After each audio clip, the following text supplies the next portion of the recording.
Welcome to the GAMERamble video review for Flight Control HD, narrated by me, Darkcloud. As always, the full text version of this review can be found on the GAMERamble website linked below. Also, please keep in mind that this review was originally published in 2011. The TLDR is that if you haven't already had enough of this game on mobile devices, now's your chance to experience it on PC. It's quite an addictive game if played in short bursts, although once you've achieved all the achievements and topped the leaderboards, there isn't much left to do besides chase your own high scores. Gameplay receives a 9 out of 10. The concept is easy to grasp, but quickly becomes tricky. Graphics receives an 8 out of 10. The visuals look good in high definition, but are far from cutting edge. Sound receives a 7 out of 10. Flight Control HD offers very little in terms of music and sound effects. The overall score for Flight Control HD is 8 out of 10. And now for the full review.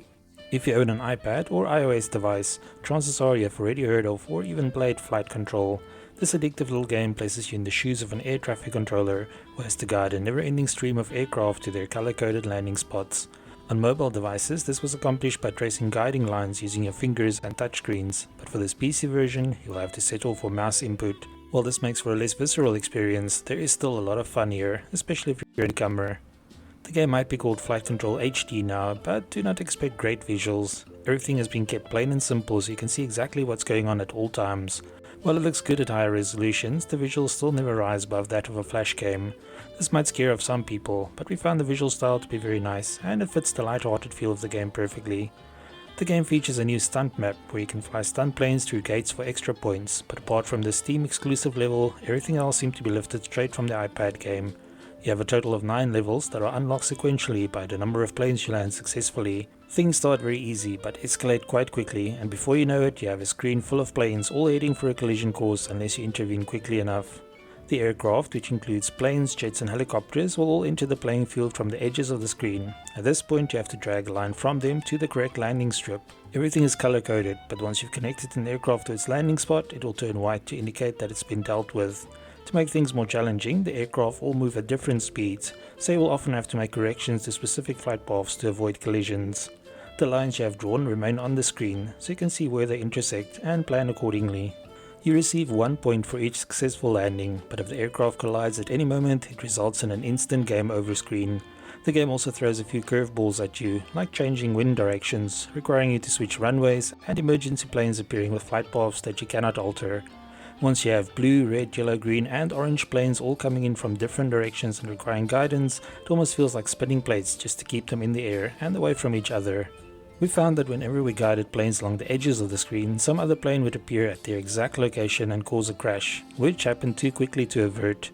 This happened too many times simply to be a coincidence, and it's a very annoying way to lose the game.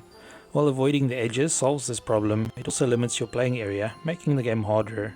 In case you find the game too slow, there's a fast forward button, which handily enough reverts back to regular speed if a crash is imminent. It would have been nice if you could pause the game and issue flight paths, but you're afforded no such luxuries. The music, while nice, is somewhat repetitive and seems to consist solely of 1 or 2 looping tracks with long periods of silence in between.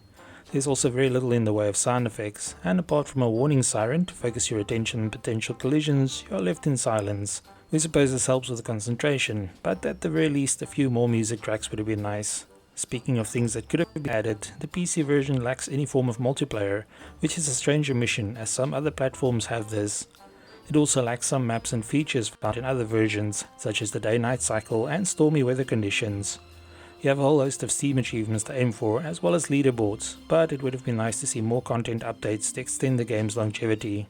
If you're not a fan of simple casual games or have already played Flight Control to death on other platforms, you can probably skip this version. If you like chasing high scores and can appreciate an addictive game built around a simple concept, you will appreciate what is on offer here. We found this game to work best in short bursts, as after a couple of hours you will have probably squeezed everything out of it. We did find ourselves returning to this game until we unlocked all the achievements, so it definitely offers value for money. It's also been featured a few times in Steam sale events, so with patience, you can pick it up for really cheap. Thanks for joining me for this Flight Control HD PC review. Remember to like, subscribe and share. Until next time.